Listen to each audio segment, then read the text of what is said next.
ಅಮ್ಮ, ಇಲ್ಲಿ ಇನ್ನೊಂದು ಪ್ರಶ್ನೆ ಇದೆ ಅಮ್ಮ. ಸಾಮಾನ್ಯವಾಗಿ ನಾವು ಪ್ರವಚನಗಳಲ್ಲಿ ಮತ್ತು ಸತ್ಸಂಗಗಳಲ್ಲಿ ಜಡಾತ್ಮ ಮತ್ತು ಚಿದಾತ್ಮ ಈ ವಿಷಯದ ಬಗ್ಗೆ ಕೇಳ್ತಾ ಇರ್ತೀವಿ. ಇದಕ್ಕೆ ಸಂಬಂಧಪಟ್ಟಂತೆ ಒಂದು ಪ್ರಶ್ನೆ: ಜಡಾತ್ಮವನ್ನ ಚಿದಾತ್ಮವನ್ನಾಗಿಸುವುದು ಹೇಗೆ? ಇದರ ಬಗ್ಗೆ ಸ್ವಲ್ಪ ತಿಳಿಸ್ಕೊಡಿ ಅಮ್ಮ. ಯಾರು ಪುಸ್ತಕ ಇಟ್ಕೊಂಡು ಸಿದ್ಧಾಂತಗಳನ್ನು ಇಟ್ಕೊಂಡು ಯಾರು ಸತ್ಸಂಗ ಅಥವಾ ಉಪನ್ಯಾಸವನ್ನು ಕೊಡ್ತಾರೆ, ಅವರು ಈ ಪದಗಳನ್ನೆಲ್ಲ ಬಳಸ್ತಾರೆ. ನಾನು ಹೆಚ್ಚು ಆತ್ಮ, ಅನಾತ್ಮ, ಜಡಾತ್ಮ, ಚಿದಾತ್ಮ ಅಂತ ಉಪಯೋಗಿಸೋದೇ ಇಲ್ಲ.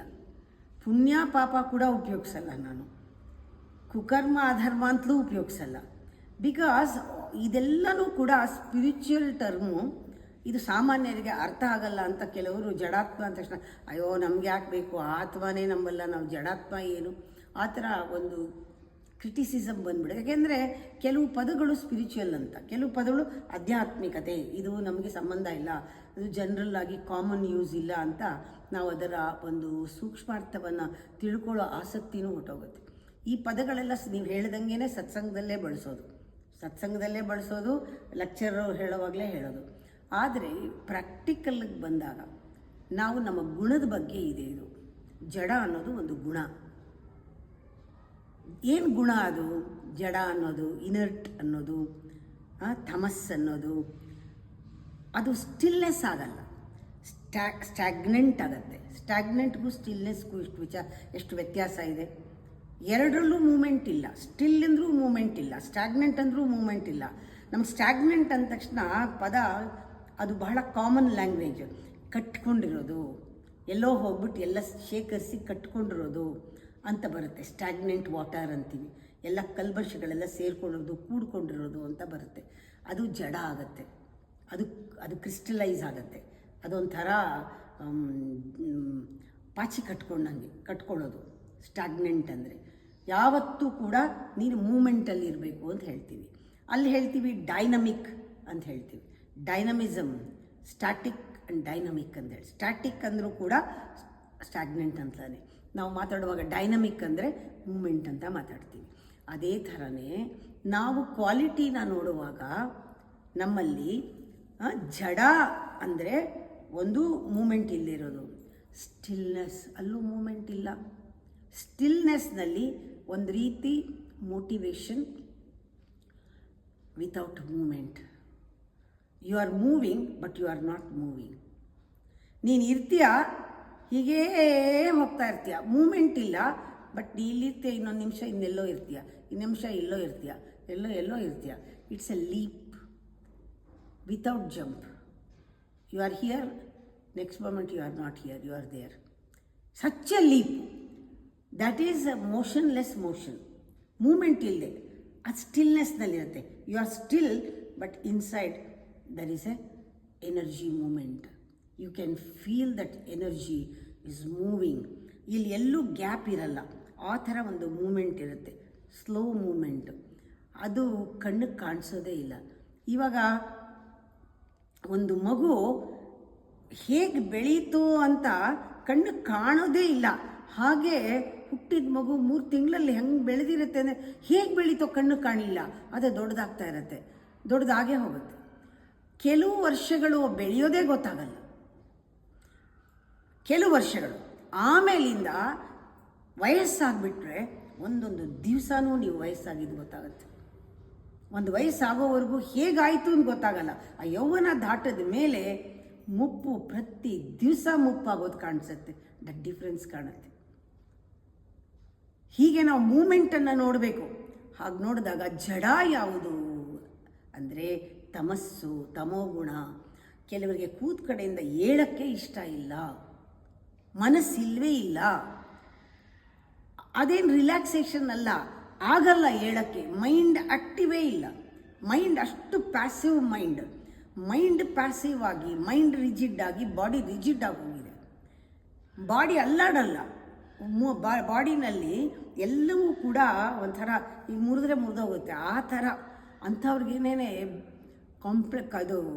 ಕಾಂಪ್ಲೆಕ್ಸ್ ಕಾಂಪೌಂಡ್ ಫ್ರ್ಯಾಕ್ಚರ್ ಎಲ್ಲ ಆಗೋದು ಯಾಕೆ ಅಂದರೆ ಮಲ್ಟಿಪಲ್ ಫ್ರ್ಯಾಕ್ಚರ್ಸು ಅವರಿಗೆ ಮೂಳೆನಲ್ಲೂ ಕೂಡ ಫ್ಲೆಕ್ಸಿಬಿಲಿಟಿ ಇರಲ್ಲ, ಓಡಾಡಲ್ಲ ಅವ್ರು, ಓಡಾಡೋಕ್ಕೆ ಇಷ್ಟ ಇಲ್ಲ, ಕೂತು ಮೈಂಡ್ ಯಾಕೆಂದರೆ ಹಾಗೆ ಅವರಲ್ಲಿ ಮೈಂಡು ಕೂಡ ಜಡ, ರಿಜಿಡ್ ಮೈಂಡ್ ರಿಜಿಡ್ ಬಾಡಿ, ಅದನ್ನು ಜಡಾತ್ಮ ಅಂತಾರೆ. ಪಾಪ ಆತ್ಮಕ್ಕೇನು ಜಡತೆ ಇಲ್ಲ.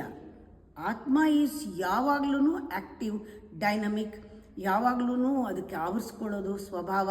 ಆದರೆ ಅದನ್ನು ಒಂದು ಗಟ್ಟಿಗೆ ಕಟ್ಟಿ ಮುಚ್ಚಿಟ್ಬಿಟ್ರೆ ಆಗುತ್ತಲ್ಲ, ಹಾಗೆ ಒಳಗಡೆ ಆ ಜೀವಾತ್ಮ ವಿಲಿ ಅಂತ ಒದ್ದಾಡ್ತಿರುತ್ತೆ. ಇದು ಬಂಧನ, ಇದು ಪ್ರಿಸನ್ನಲ್ಲಿ ಹಾಕೋದು, ಇದು ಎಂಟ್ಯಾಂಗಲ್ಮೆಂಟ್ ಆಫ್ ದಿ ಆತ್ಮ. ಅದಕ್ಕೆ ಬಿಡುಗಡೆ ಇಲ್ಲ. ಯಾಕೆಂದರೆ ಬಾಡಿನೂ ಜಡ, ಮೈಂಡು ಜಡ. ಯಾಕೆಂದರೆ ಅವ್ರು ತಗೊಂಡಿರೋ ಪೊಸಿಷನ್ನೂ ಜಡ. ಏನು ಪಾತ್ರ ಮಾಡೋಕ್ಕೆ ಇಷ್ಟ ಇಲ್ಲ, ಯಾವ ಪಾತ್ರನೂ ಆಸಕ್ತಿ ಇಲ್ಲ, ಯಾವ ಪಾತ್ರನೂ ಬೇಕಿಲ್ಲ. ಕರ್ಮದ ಮೂಟೆನೇ ಹೊತ್ಕೊಂಡು ಆ ಭಾರನ ಎಳ್ಕೊಂಡು ಹೋಗೋಕ್ಕೆ ಆಗದೆ ಕೂತಿರೋದು, ಅವ್ರ ಮೇಲೆ ಕರ್ಮ ಮಾಡ್ತಾನೇ ಇರೋದು. ಎದ್ರೆ ತಾನೇ, ಹೊತ್ತರೆ ತಾನೇ, ಎಳೆದ್ರೆ ತಾನೇ ಆ ಕರ್ಮನ ಮುಗಿಸೋಕ್ಕೆ ಸಾಧ್ಯ. ಅಷ್ಟು ಜಡಾತ್ಮ ಅದು. ಹಾಗೆ ಅದು ಕೂತ್ಕಡೆನೇ ಕಾಯಿಲೆ ಬಂದು ಕೂತ್ಕಡೆನೇ ಸತ್ತೋಗೋದು. ನಾನು ಹೇಳ್ತಿರ್ತೀನಿ, ಸ್ಟ್ಯಾಗ್ನೆಂಟ್ ಆಗಿದ್ದರೆ ಏನಾಗಕ್ಕೆ ಸಾಧ್ಯ? ಸೊಳ್ಳೆ ಮೊಟ್ಟೆ ಇಡೋಕ್ಕೆ ಸಾಧ್ಯ, ಎಲ್ಲ ಕಾಯಿಲೆನೂ ನಿಮ್ಮನ್ನು ಹುಡ್ಕೊಂಬರೋಕ್ಕೆ ಸಾಧ್ಯ. ಯಾಕೆ ಬಿಡುವಾಗಿದ್ದೀರಾ ನೀವು? ಇಡೀ ಜನ್ಮ ಏನೂ ಮಾಡೋಕ್ಕೆ ರೆಡಿ ಇಲ್ಲ, ಅನುಭವಿಸ್ತೀರಾ. ಅದನ್ನು ಚಿದಾತ್ಮ ಮಾಡಬೇಕಾದ್ರೆ ಫಸ್ಟು ನಮಗೆ ಲೈಫಲ್ಲಿ ಆಸಕ್ತಿ ಹುಟ್ಟಬೇಕು. ಲೈಫಲ್ಲಿ ಆಸಕ್ತಿ ಹುಟ್ಟಬೇಕಾದ್ರೆ ಲೈಫನ್ನು ಅರ್ಥ ಮಾಡ್ಕೋಬೇಕು. ಲೈಫ್ ನನಗೇನೇನು ಕೊಟ್ಟಿದೆ, ಅಟ್ಲೀಸ್ಟ್ ಕೂತ್ಕೊಂಡು ಯೋಚನೆ ಮಾಡಿ, ಈ ಜನ್ಮದಿಂದ ಏನೇನು ಕೊಟ್ಟಿದೆ ಅಂತ ಬರೆದಿಡಿ. How much the life has given to you. Everything what life has given is a gift. ಯಾವತ್ತಾರು ಯೋಚನೆ ಮಾಡಿ ಒಂದು ಥ್ಯಾಂಕ್ಸ್ ಹೇಳಿದ್ದೀರಾ? ವಾಪಸ್ ನೀವೇನು ಕೊಟ್ಟಿದ್ದೀರಾ? ಪರಮಾತ್ಮ ಇಷ್ಟೊಂದು ಸೃಷ್ಟಿ ಮಾಡಿದ್ದಾನೆ, ಇಷ್ಟೊಂದು ಪೊಟೆನ್ಷಿಯಲ್ ಕೊಟ್ಟಿದ್ದಾನೆ. What you have created, at least a line of song, ಒಂದು ಹಾಡು, ಒಂದು ಏನಾದ್ರು ಒಂದು ಕೆಲಸ ಕ್ರಿಯೇಟಿವ್ ಆಗಿ ಮಾಡಿದ್ದೀರಾ? ನೋಡ್ಕೊಳ್ಳಿ ನೀವೇನೆ. That is the gift you have to give back to God. At least a tear in your eyes, thankfulness in your heart. ಇಲ್ಲ, ನನಗೇನೂ ಕೊಟ್ಟಿಲ್ಲ, ನನಗೇನೂ ಇಲ್ಲ, ನನಗೇನೂ ಸಿಕ್ಕಿಲ್ಲ ಅಂತ ಯಾವಾಗಲೂ ಕಂಪ್ಲೇಂಟ್ ಮಾಡ್ತಿರ್ತೀರ. ಏನು ಕೊಟ್ಟಿದ್ದಾರೆ ಅನ್ನೋ ಕಡೆ ಗಮನನೇ ಇಲ್ಲ. ನಾವು ಎಲ್ಲಿ ರೆಕಗ್ನೈಸ್ ಮಾಡಲ್ಲ ಅಲ್ಲಿವರೆಗೂ ಇನ್ನು ಕೊಡೋದಿಲ್ಲ. ಅವನು ಕೊಟ್ಟಿದ್ದನ್ನು ಗಮನಿಸೋವರೆಗೂ ಮುಂದೆ ಸಿಗಲ್ಲ. ಅವನು ಏನೇನು ಕೊಟ್ಟಿದ್ದಾನೆ ನೀವು appreciate ಮಾಡಿದ್ರೇ he will give. Deserve to receive, appreciate what he has given. ಇದೆಲ್ಲ ಯಾವಾಗ ಬರುತ್ತೆ, ಆ ಥರ ಹೊರಗಡೆಯಿಂದ ನಾವು ಕಲಿಯೋಕ್ಕೆ ಶುರು ಮಾಡಿದ್ರೆ ಆವಾಗ ಬಿಡುಗಡೆ ಆಗೋಕ್ಕೆ ಶುರು ಆಗುತ್ತೆ. ಜಡತ್ವ ಹೋಗುತ್ತೆ, ಆ್ಯಕ್ಟಿವ್ನೆಸ್ ಬರುತ್ತೆ. ಲೈಫ್ ಅಂದರೆ ಏನು ಅಂತ ಗೊತ್ತಾದರೆ you become life, you become lively, you become alive, you become aware, you become alert. That is how you should bring that alertness. ಆವಾಗ ಜಡಾತ್ಮ ಹೋಗಿ ಚಿದಾತ್ಮ ಆಗೋದು. It's very practical application. ಹೊರಗಡೆಯಿಂದ ಒಳಗಡೆಯಿಂದ ಎಲ್ಲ ಕಡೆಯಿಂದನೂ ನಿಮ್ಮನ್ನು ಅಟ್ಯಾಕ್ ಮಾಡ್ಕೋಬೇಕು, ನೀವು ಹೊರಗಡೆ ಬರಬೇಕು.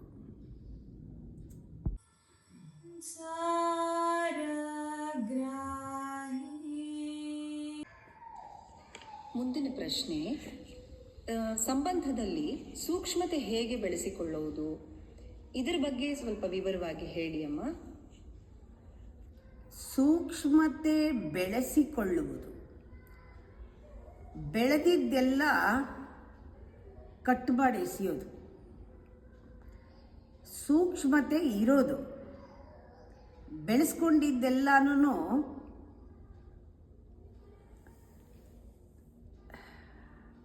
ಜಡ. ಯಾವ್ಯಾವುದನ್ನು ನೀವು ಬೆಳೆಸ್ಕೊಂಡಿದ್ದೀರಾ ಅದೆಲ್ಲವೂ ಕೂಡ ಜಡ, ಮಾಯೆ. ಎಲ್ಲ ಕಲ್ಟಿವೇಟೆಡ್, ಎಲ್ಲ ಆರ್ಟಿಫಿಷಿಯಲ್. ಇದನ್ನು ಕಟ್ ಮಾಡಿ ಎಸೆಯೋದು. ಯಾವ್ಯಾವ್ದು ಆರ್ಟಿಫಿಷಿಯಲ್ಲೋ ಎಲ್ಲ ಕಟ್ ಮಾಡಿ ಎಸೆಯೋದು.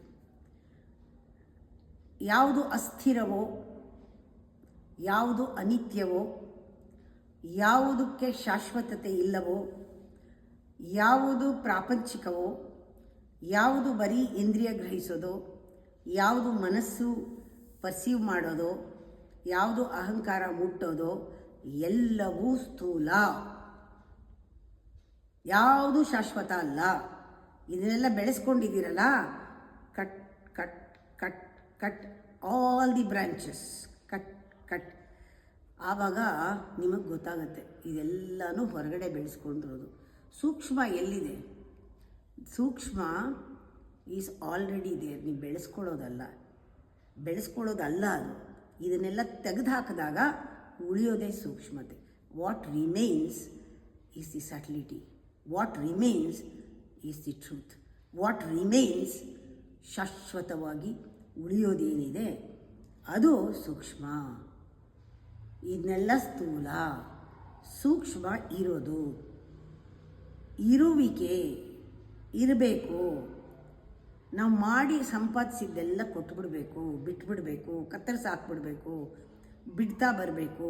ಅದಕ್ಕೆ ಪ್ರಾಮುಖ್ಯತೆ ಕೊಡಬಾರ್ದು. ಸೂಕ್ಷ್ಮ ಆಗ್ತಾ ಹೋಗ್ತೀರ.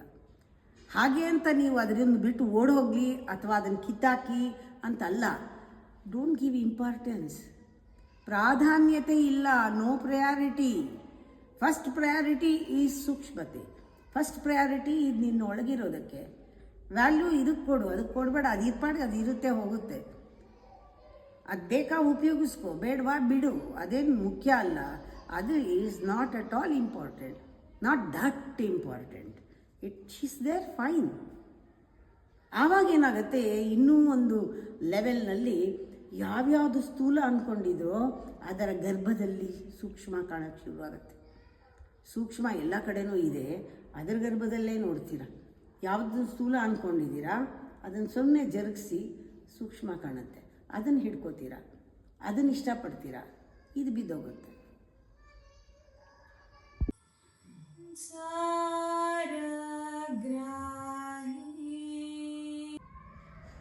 ಅಮ್ಮ, ಇಲ್ಲಿ ಎಲ್ರಿಗೂ ಸಹಜವಾಗಿ ಬರುವಂಥ ಒಂದು ಪ್ರಶ್ನೆ, ಪಟ್ಟು ಹಿಡಿದು ಕೆಲಸ ಮಾಡುವ ಶಕ್ತಿ ಇದು ಹಠನೋ, ಸಾಧನೆಯೋ ಅಥವಾ ಛಲವೋ? ಇದನ್ನು ಸ್ವಲ್ಪ ತಿಳಿಸ್ಕೊಡಿ ಅಮ್ಮ. ಪ್ರತಿಯೊಂದು ಪದ ಬೇರೆ ಬೇರೆ ಸ್ತರದಲ್ಲಿ ಬೇರೆ ಬೇರೆ ಅರ್ಥವನ್ನು ಕೊಡುತ್ತೆ. ನಾವು ಮಾತಾಡುವಾಗಲೇ ಹೇಳ್ತೀವಿ ಹಠ ಒಳ್ಳೆಯದಲ್ಲ ಅಂತ. ಹಠ ಬಾಲಿಶ, ಚೈಲ್ಡಿಶ್. ಹಠದ ಮೇಲೆ ನಾವು ಕೆಲಸ ಮಾಡಬೇಕಾದ್ರೆ ನಮಗೆ ಒಳಗಡೆಯಿಂದ ಒಂದು ಜಿದ್ದಿರುತ್ತೆ. ಹಠ, ಮಕ್ಕಳು ಹಠ ಮಾಡ್ತಾರೆ ಅಂತ ಹೇಳ್ತೀವಿ. ಅದು ಸಿಗೋವರೆಗೂ ಬಿಡಲ್ಲ, ಅದು ಸಿಗೋವರೆಗೂ ಸಮಾಧಾನ ಇಲ್ಲ. ಇದು ಒಂಥರ ಯಾವುದರ ಹಿಂದೆನೋ ಬೀಳೋದು, ಅದನ್ನು ಅಟ್ಟಿಸ್ಕೊಂಡು ಹೋಗೋದನ್ನು ಹಿಡಿಯೋದು, ಆಮೇಲೆ ಸಿಕ್ಕಿದ ಮೇಲೆ ಖುಷಿ ಪಡೋದು, ಹಠ ಸಾಧಿಸಿದೆ ನಾನು ಅಂತ. ಇದು ಒಂದು ರೀತಿಯ ಸೆಲ್ಫ್ ಸೆಂಟರಿಂದ ಬರುತ್ತೆ ಹಠ ಅನ್ನೋದು. ಇದು ನಾವು ಅಂದ್ಕೊಂಡಿದ್ದು ಪಡ್ಕೊಳ್ಬೋದು ಹಠ ಇದ್ದರೆ. ಕೆಲವ್ರಿಗೆ ಅದೂ ಇರಲ್ಲ, ಹಠನೇ ಇರಲ್ಲ, ಅವರು ಅಲ್ಪತೃಪ್ತರಾಗ್ತಾರೆ. ಹಠ ಪ್ರಾರಂಭದಲ್ಲಿ ಇರುತ್ತೆ, ಮಕ್ಕಳ ಸ್ಥಿತಿನಲ್ಲಿ ಇರುತ್ತೆ. ಅದು ಬರ್ತಾ ಬರ್ತಾ ಛಲವಾಗುತ್ತೆ. ಛಲ ಬುದ್ಧಿ ಬಂದ ಮೇಲೆ ನಮಗೆ ಒಂದು ರೀತಿ ಕಾಂಪಿಟೇಟಿವ್ ಸ್ಪಿರಿಟ್ ಬರುತ್ತೆ. ನಾನು ಮಾಡಬೇಕು, ನಾನು ಏನಾದರೂ ಮಾಡಬೇಕು, ಎಲ್ಲರೂ ಮಾಡ್ತಾ ಇದ್ದಾರೆ, ನಾನೇನು ಮಾಡಿಲ್ಲ. ಇಲ್ಲಿ ಒಂದು ರೀತಿ ಹಠದಲ್ಲಿ ಒಂದು ರೀತಿ ರಶ್ ಇದ್ದರೆ ಇಲ್ಲಿ ರಿಯಲಿ ಓಡೋದು ಇರುತ್ತೆ. ಛಲದಲ್ಲಿ ಗೆಲ್ಲಬೇಕು ಅನ್ನೋ ಸ್ಪಿರಿಟ್ ಇರುತ್ತಲ್ಲ, ಅದು ನಾವು ಅದನ್ನು ರಿಸಲ್ಟನ್ನು ಬಹಳ ಮುಖ್ಯ ಮಾಡ್ತೀವಿ. ಛಲ ಅಂದರೆ ನಾನು ಮಾಡೇ ಮಾಡ್ತೀನಿ, ಹಾಗೆ ಆಗುತ್ತೆ ಅನ್ನೋದು ಎಷ್ಟರ ಮಟ್ಟಿಗೆ ಅಂದರೆ ರಿಸಲ್ಟ್ಗೆ ತುಂಬ ನಾವು ಡಿಪೆಂಡ್ ಆಗ್ತೀವಿ. ಆ ಥರ ನಾವು ಛಲ ಇಟ್ಕೊಂಡವರು ಅಕಸ್ಮಾತ್ ಮಾಡೋಕ್ಕಾಗದೇ ಇದ್ದರೆ ಡಿಪ್ರೆಸ್ ಆಗಿಬಿಡ್ತೀವಿ. ಛಲ ಇದ್ದರೆ ನಾನು ಅಂದ್ಕೊಂಡಿದ್ದು ಆಗಲಿಲ್ವಲ್ಲ, ನಾನು ಎಷ್ಟು ಛಲದಿಂದ ಮಾಡಿದ್ದೆ, ಎಷ್ಟು ಮಾಡಿದೆ ನಾನು ಅಂತ. ಇದು ಹಠದಕ್ಕಿಂತ ತೀವ್ರವಾಗಿ ನಮಗೆ ವಾಪಸ್ಸು ಏಟು ಕೊಡುತ್ತೆ. ಇದು ಕೂಡ ಅಹಂಕಾರದಿಂದನೇ ಬರೋದು, ಇದು ಒಂದು ಐಡೆಂಟಿಟಿಯಿಂದನೇ ಬರೋದು. ಇಲ್ಲಿ ನಾವು ಬೇರೆಯವರ ಸುಖ ದುಃಖ, ಬೇರೆಯವ್ರ ಸಂತೋಷ ಏನೂ ಕೇರ್ ಮಾಡಲ್ಲ. ಆದರೆ ಸಾಧನೆ ಅಂತ ಒಂದು ಹೇಳಿದ್ದೀನಲ್ಲ, ಅದು ಕಂಪ್ಲೀಟ್ ಇದಕ್ಕೆ ಎರಡಕ್ಕಿಂತ ಬೇರೆ. ಇಲ್ಲಿ ಮೆಚುರಿಟಿ ಇರುತ್ತೆ, ಬರೀ ವಯಸ್ಸಲ್ಲ, ಬರೀ ಬುದ್ಧಿ ಬಲ್ತಿರೋದು ಮಾತ್ರ ಅಲ್ಲ. ಛಲದಲ್ಲಿ ಬುದ್ಧಿ ಬಲ್ತಿದ್ರೆ ಛಲ ಬರುತ್ತೆ. ಆದರೆ ನಮಗೆ ಮೆಚುರಿಟಿ ಬಂದಾಗ ನಮ್ಮ ಆಸೆ ತೀರಿಸೋದಕ್ಕೆ ಬೇರೆಯವ್ರಿಗೆ ದುಃಖ ಬರ್ಸಲ್ಲ ನಾವು. ನಮ್ಮ ಆಸೆ ತೀರುವಾಗ ಬೇರೆಯವ್ರಿಗೆ ಯಾರಿಗೂ ತೊಂದರೆ ಇಲ್ವಾ? ನನ್ನ ಆಸೆಯಿಂದ ಬೇರೆಯವ್ರಿಗೆ ಏನೂ ತೊಂದರೆ ಆಗ್ತಾ ಇಲ್ವಾ? ಬೇರೆಯವ್ರಿಗೆ ನಾನು ಬಲಿ ತಗೊಳ್ತಾ ಇಲ್ವಾ? ಇದೆಲ್ಲ ಮನಸ್ಸಲ್ಲಿ ಕನ್ಸರ್ನ್ ಇರುತ್ತೆ, ಇನ್ಕ್ಲೂಷನ್ ಇರುತ್ತೆ. ನಾನು ಮಾಡ್ತಾ ಇರೋದು ಎಲ್ಲರಿಗೋಸ್ಕರ ಅಂತಿರುತ್ತೆ. ಸಾಧನೆಯಲ್ಲಿ ನಮ್ಮ ಗ್ರೋತ್ ಇರುತ್ತೆ, ನಮ್ಮ ಬೆಳವಣಿಗೆ ಇರುತ್ತೆ, ಮೆಚುರಿಟಿ ಇರುತ್ತೆ. ಸಾಧನೆ ಮಾಡ್ತಾ ಇದ್ದರೆ ಇದು ನಮಗೆ ಗುರಿಗಿಂತ ಮುಖ್ಯ ದಾರಿ. ನಾವು ತಲುಪೋಕ್ಕಿಂತ ಮುಖ್ಯ ನಾನು ಪ್ರಾಸೆಸ್ನಲ್ಲಿ ಎಷ್ಟು ಎಂಜಾಯ್ ಮಾಡ್ತಾಯಿದ್ದೀನಿ, ಎಷ್ಟು ನಾನು ಅದಕ್ಕೆ ಕೊಟ್ಟಿದ್ದೀನಿ, ಎಷ್ಟು ನನಗೆ ಸಿಗ್ತಾ ಇದೆ, ಇದರಲ್ಲಿ ಎಷ್ಟು ಬೆಳವಣಿಗೆ ಆಗಿದೆ, ಎಲ್ಲವೂ ಇರುತ್ತೆ ಸಾಧನೆಯಲ್ಲಿ ನೀವು ಮಾಡ್ತಾ ಇರೋ state, in what state, what intention, ಅದು ಬಹಳ ಮುಖ್ಯ ಆಗುತ್ತೆ. ನೀವು ಹೋಗಿ ತಲುಪೋದು ಗುರಿ ಮುಖ್ಯ ಆಗಲ್ಲ. ಇಲ್ಲಿ ನಮ್ಮ ಮನೋಧರ್ಮ ಮುಖ್ಯ ಆಗುತ್ತೆ ಸಾಧನೆಯಲ್ಲಿ. ಹೀಗೆ 3 ಭಾಗ ನಮ್ಮಲ್ಲೇ ಗ್ರೋತ್ ಗೊತ್ತಾಗುತ್ತೆ. ಯಾರು ಹಠ ಮಾಡ್ತಿರ್ತಾರೆ ಅವರು ಛಲದಲ್ಲಿ ಎಂಡ್ ಆಗ್ತಾರೆ. ಯಾರು ಛಲದಲ್ಲಿ ಇರ್ತಾರೆ, ಸಾಕು ಇದು ನನಗಿದ್ರ ಟಯರ್ಡ್ ಆಗ್ತಾಯಿದೆ, ಸುಸ್ತಾಗ್ತಾಯಿದೆ, ನಾನು ಸಾಧನೆ ಮಾಡಬೇಕು, ನಾನು ಗೆಲ್ಲೋದು ಮುಖ್ಯ ಅಲ್ಲ, ನಾನು ಇರೋದು ಮುಖ್ಯ ಅಂತ ಆ ಪರಿವರ್ತನೆ ಆದಾಗ ಅದೇ ಸಾಧನೆ ಆಗುತ್ತೆ. ಹೀಗೆ ಸಾಧನೆ ಅನ್ನೋದು ಗುರಿ ಮುಟ್ಟೋದಲ್ಲ, ನಮ್ಮ ಪ್ರಾಸೆಸ್ನಲ್ಲಿ ಒಂದಾಗೋದು.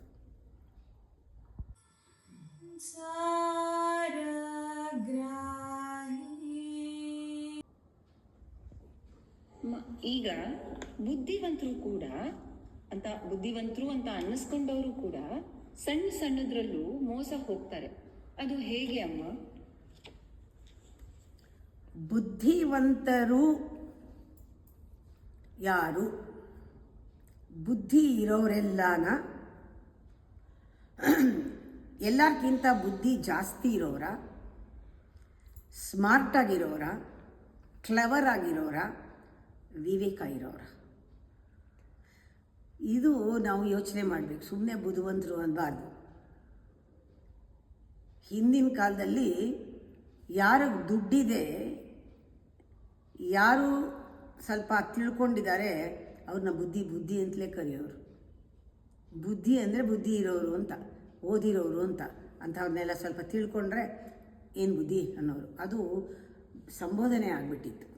ಬುದ್ಧಿವಂತರು ಅಂದರೆ ಯಾರು ಮೊದಲನೇ ಪ್ರಶ್ನೆ. ಬುದ್ಧಿವಂತರು ಅಂತ ಅಂದ್ಕೊಂಡಿರೋರು ಅಂತ ನೀವೇ ಅಂದ್ರಿ. ನಾನು ಬುದ್ಧಿವಂತ ಅಂತ ಅಂದ್ಕೊಂಡಿರೋರು. ಇದು misinterpretation of your intelligence. Whenever you declare that you are intelligent person, you are not an intelligent person. You are intellectual person. You are identifying with your knowledge and intellect. That is why your intelligence is limited. It is very narrow. ಮೋಸ ಆಗೇ ಆಗುತ್ತೆ.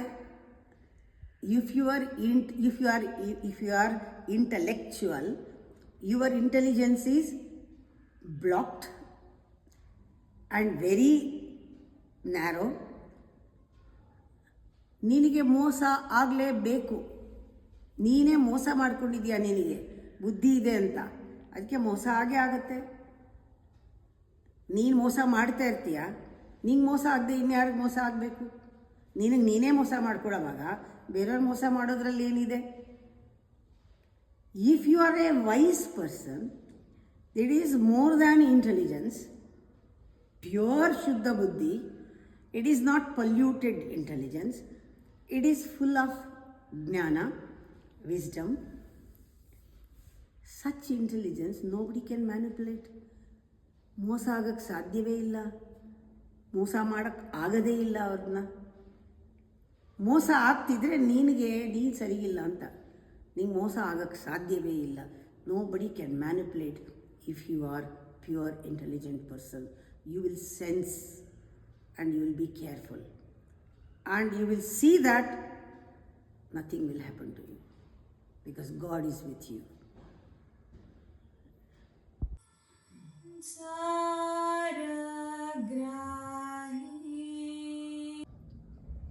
ಅಮ್ಮ, ಹೀಗೊಂದು ಪ್ರಶ್ನೆ. ಕೆಲವು ಬಾರಿ ನಮಗೆ ಬೇಡವೆನಿಸಿದ್ದು ಮತ್ಯಾವತ್ತೂ ಬೇಕನಿಸೋದೇ ಇಲ್ಲ. ಇದು ಒಳ್ಳೆಯ ಸೂಚನೆಯೇ ಅಲ್ವೇ ಅನ್ನೋದನ್ನ ಸ್ವಲ್ಪ ತಿಳಿಸ್ಕೊಡಿ ಅಮ್ಮ. ಫಸ್ಟು ಒಳ್ಳೆಯದು ಕೆಟ್ಟದ್ದು ಅನ್ನೋದು ಇಲ್ಲ, ಆದ್ರೂ ಕೂಡ ಇಟ್ಸ್ ಎ ಗುಡ್ ಸೈನ್ ಅಂತಲೇ ಹೇಳಬೇಕು ನಿಮ್ಮ ಭಾಷೆಯಲ್ಲಿ ಹೇಳಬೇಕಾದ್ರೆ. ಯಾಕೆ ಅಂದರೆ ಕೆಲವು ಆಸೆಗಳು ತೀರಿದ ಮೇಲೆ ಪುನಃ ಆ ಆಸೆ ನಮ್ಮಲ್ಲಿ ಹುಟ್ಟೋದೇ ಇಲ್ಲ, ಅಂದರೆ ತೃಪ್ತಿಯಾಗಿದೆ ಅಂತ. ಒಂದು ಸತಿ ಆ ಥರ ಆದರೆ it is beyond experience. that will never arise again is the fulfillment.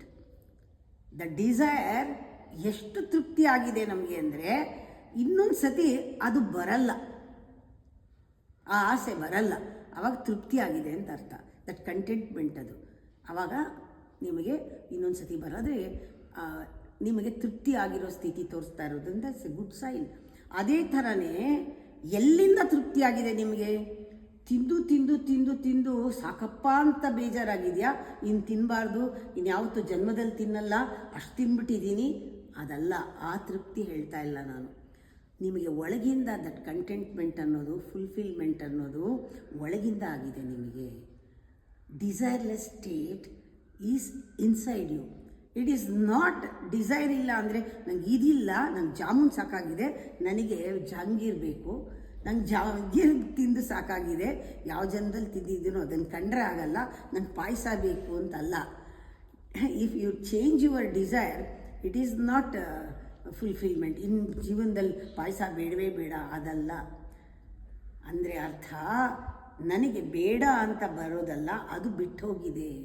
ಆವಾಗ ಒಂದರಲ್ಲ ಎಲ್ಲದರಲ್ಲೂ ಹಾಗೆ ಆಗುತ್ತೆ. ಗುಡ್ ಸೈನ್ ಇದು. ಇನ್ನು ಆಸೆ ಇಲ್ಲದೆ ಇರೋ ಸ್ಥಿತಿ, ಡಿಸೈರ್ಲೆಸ್ ಸ್ಟೇಟ್ ಅಂದರೆ ಅದು ನಿನ್ನ ಒಳಗಡೆ complete unattached state is a desireless state. ಈ ಆಸೆಯಿಂದ ಆ ಆಸೆ ಬಿಟ್ಟಿದೆ, ಆಸೆ ಕಮ್ಮಿ ಆಗಿದೆ, ಈ ಆಸೆ ಜಾಸ್ತಿ ಆಗಿದೆ ಅಂತಲ್ಲ. ಆಸೆಗಳೇ ಇಲ್ಲದೆ ಇರೋದು, ಅದು ಡಿಸೈರ್ಲೆಸ್. ಅಲ್ಲಿ ಆಸೆ ಇಲ್ಲ ಅಂತ ಏನು ನೀವು ತಿಂದೇ ಇರಲ್ಲ.